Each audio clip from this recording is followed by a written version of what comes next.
Je ne veux pas laisser dire et penser qu'ici, il y a un parti pris politique. Il n'y en a pas. Donc que les choses soient claires, et je le répéterai sans cesse.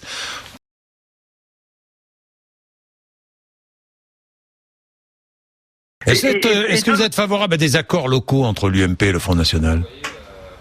Et pourquoi pas le PS s'entend avec l'extrême gauche, responsable de 100 millions de morts dans l'histoire de l'humanité. Je veux dire, je vois pas. Et pourquoi pas ? Pourquoi le PS pourrait... On se tire une balle dans le pied. Pourquoi le PS pourrait faire des accords avec le Parti communiste ? Et pourquoi l'UMP ne pourrait pas faire d'accord avec le Front National ? Les 100 millions de morts, c'est Staline. Hein. Je voudrais préciser. Non, c'est plus que Staline, Jean-Jacques. Là, vous êtes lourd avec Staline. Ouais, Staline... C'est le communisme. Il n'en est pas à 100 millions, mais enfin... dans le monde. Oui.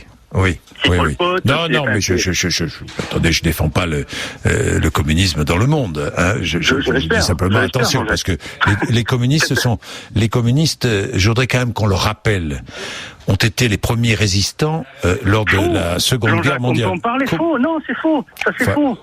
Les premiers résistants, c'était l'armée française qui était en débat.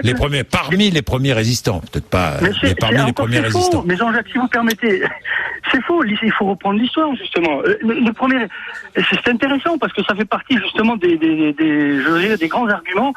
Les communistes ont commencé à bouger en France contre Hitler, uniquement contre le pacte germano-soviétique a été dénoncé. C'est-à-dire, en gros, en 42.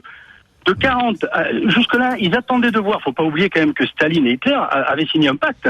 Tout à fait. Et ce n'est que quand ce pacte a été dénoncé que les communistes sont rentrés dans le bal. Avant ça, ils attendaient de voir. Enfin, certains même avant, Stéphane, mon cher Stéphane, certains même avant avaient commencé à ouvrir les yeux.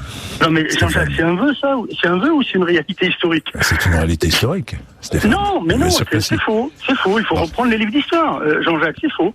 C'est faux. Je veux dire, le Parti communiste français en tant que tel, entre les individus, n'a commencé à bouger que quand Hitler a fait l'erreur stratégique de s'en prendre à Staline. Là, ça a bougé. Mais enfin, on pourrait en parler. Mais je